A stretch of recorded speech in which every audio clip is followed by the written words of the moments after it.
¿Qué tal? ¿Cómo están? Aquí seguimos repasando un poco las cuestiones relacionadas con la suspensión y vamos a ver si las figuras de la suspensión también entran en el punto de una justicia efectiva. O sea, voy a hablar sobre la suspensión de plano. Les voy a dar un caso en la ciudad de Jalapa. Se presentan dos personas y se pretenden casar. En el estado de Veracruz no está permitido el matrimonio por personas del mismo sexo, entonces les niega. Se va al amparo y en el amparo piden la suspensión. La suspensión se la niega. Bueno, más bien no se la niega, simplemente no se admitió la suspensión porque dice que no tenía caso abrir un cuaderno porque no podía tener efectos restitutorios. Se va en queja de 48 horas al tribunal, me toca a mí, me llega la ponencia y resulta que el presidente determina que no había por qué darle trámite de 48 horas porque no se trataba de una negativa de la suspensión, no se había proveído sobre la suspensión y entonces la sacó. De alguna manera eso me dio tiempo para poder analizar el caso y pensé, efectivamente a lo mejor no correspondía a una suspensión provisional. En el caso yo creo que estábamos ante una suspensión de plano. ¿Y por qué lo señalamos? ¿No? Ya pondremos el tema en el que cada derecho tiene que tener su protección, ¿sí? Un derecho sin protección no funciona, ya lo habíamos comentado.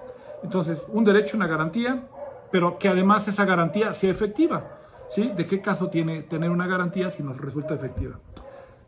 Y ponía, por ejemplo, decía yo, tendría que ser suspensión de plano, porque el derecho a la vida, integridad física, tiene una garantía política, que está en el artículo 22 constitucional, que dice, está prohibida la tortura, la pena de muerte. O sea, esa es una garantía reforzada, ¿sí? Y tiene, en consecuencia también, esa garantía tiene como consecuencia como garantía instrumental, la suspensión de plano, ¿sí? Un acto de tortura se suspende de plano. Si fuera nada más por medio del juicio de amparo no sería tan efectiva. ¿Por qué? Porque el juicio de amparo hay que esperar hasta el final para ver qué se resuelve. Y entonces hasta ahí se actuaría. Entonces teníamos que estar pensando en una medida cautelar. Pero la medida cautelar normal sería la suspensión provisional tampoco. ¿Por qué? Pues no suspende de plano, no anula. Y en el caso, la que nos corresponde la garantía, que en este caso es la suspensión de plano, que el inicio sí sirve porque anula el caso concreto. En el derecho a la igualdad también tenemos la garantía política en la misma Constitución que dice está prohibido todo acto de discriminación, ¿correcto? Entonces, bueno, si está prohibido todo acto de discriminación tiene que tener una norma que establezca que todo acto prohibido debe estar anulado, ¿sí? Pero no lo encontramos, no lo tenemos así y si nos vamos entonces... Y si se quisiera ir al artículo 126, le dice no es aplicable porque solamente es para los del 22. Aquí se pregunta ¿por qué se justifica la suspensión de plano en términos cuando estamos en relación con el artículo 22 de la Constitución? Y lo podemos entender porque son actos que no deben de existir, ¿sí? Y no pueden justificar en un juicio de amparo. O sea, simple y sencillamente, cuando se reclama la tortura o la privación de la vida, no puede la autoridad justificarlo. En México no puede justificarlo. Está prohibida, entonces no puede justificarlo. Por eso ni siquiera se resuelve, no se abre el cuaderno, no se va en forma incidental, se resuelve de plano. Y si se llega a sobreseer en el juicio, la autoridad, o negar, la autoridad no va a poder ejecutar nuevamente. ¿Por qué? Porque se ejecutó. No requiere una sentencia de amparo para que la autoridad no lo vuelva a hacer. Lo tiene prohibido por la Constitución.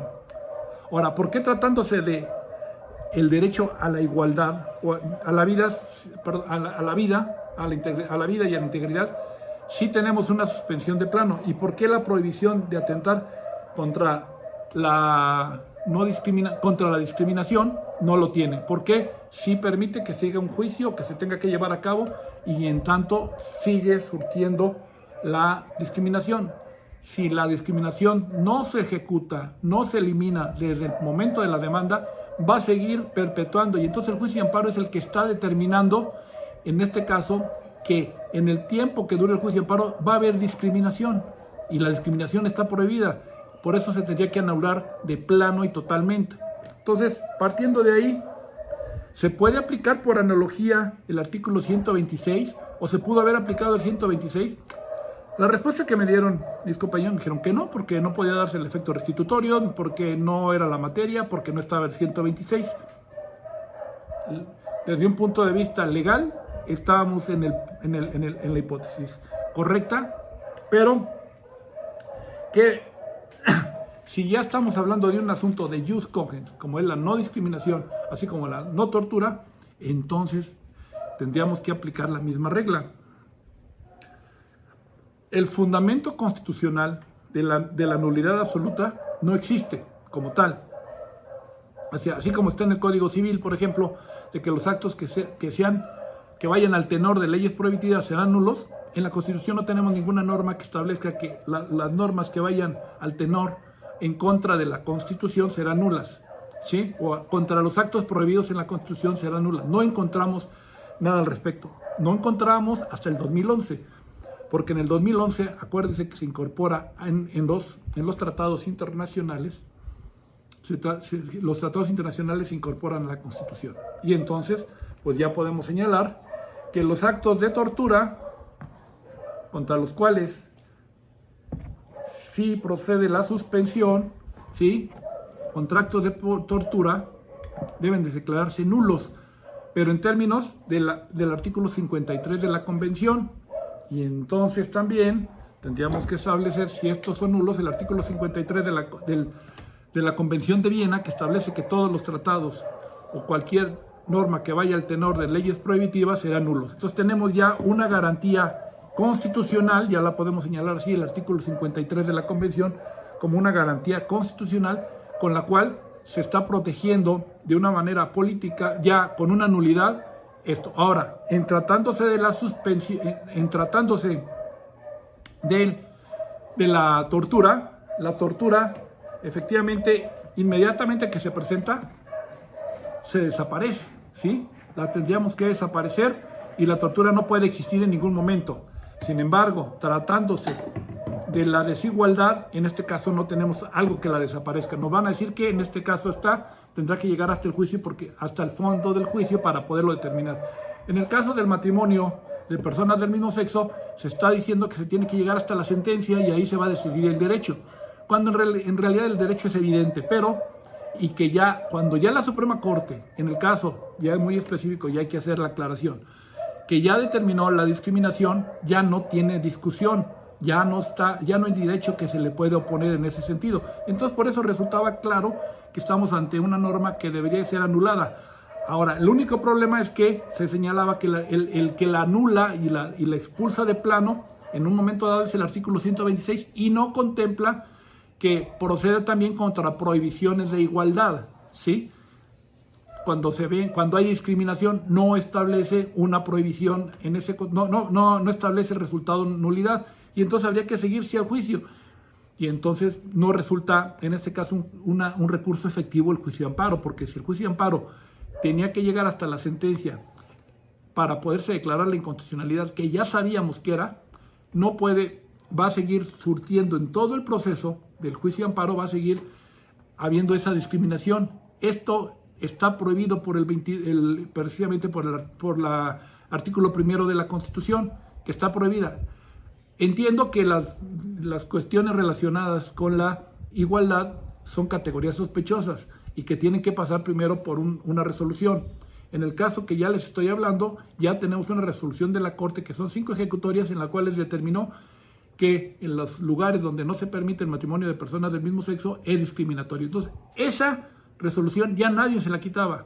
Esa resolución se la iba a ganar de fondo, pero el tiempo que dura, ¿quién se lo repone? Y además, el tiempo que dura es el juicio de amparo el que está provocando la discriminación, porque esos 6, 7, 8 meses en que no se pueden casar estos personajes van a estar siendo discriminados y el Estado mexicano va a estar tolerando por medio del juicio de amparo una discriminación en la cual los lleva a algo que sí van a obtener. O sea, le está dando un trato desigual. ¿Por qué las personas de diferentes sexos se pueden casar con toda la tranquilidad, hacer su planeación, y unas personas que no son del mismo sexo, que son del mismo sexo y que quieren también casarse, ellos tienen que esperar 6, 7, 8, 9, 10 meses o hasta un año.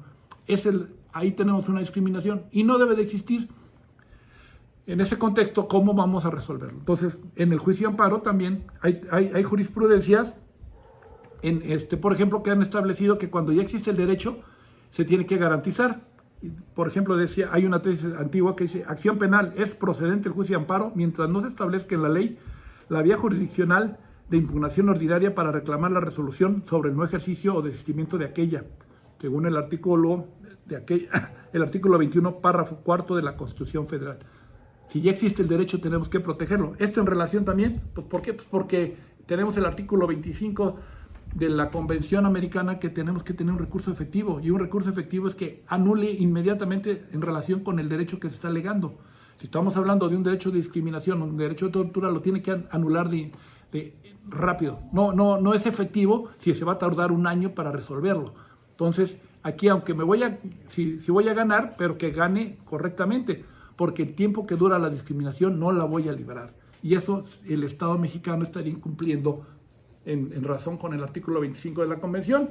Entonces, por esa razón, estimo. Además, por ejemplo, por analogía, si la Constitución ya está establecido un derecho, por ejemplo, en el caso de la suplencia de la queja deficiente en materia penal, nada más se había establecido en el artículo 76 bis, fracción segunda de la ley de amparo, nomás ve la suplencia de la queja en beneficio del reo, ¿sí?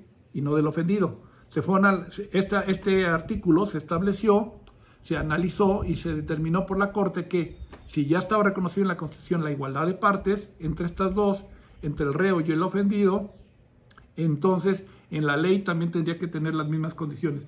Y ahí, en esta circunstancia, se determinó que se tenía que otorgar también la suplencia de la queja en razón del ofendido, al ofendido también. Entonces, aquí vemos cómo se maneja la suspensión de plano y de qué se refiere. Y además, la suspensión de plano en ese sentido no es medida cautelar. Sería medida cautelar si estuviera en espera del juicio, pero no está en espera del juicio, se resuelve de plano. No tiene ninguna característica de medida cautelar. Se resuelve porque el derecho es evidente y hay que resolverlo inmediatamente. Bueno, con esto cerramos para que tengamos tiempo de reflexionar sobre este asunto. Muchas gracias por su atención.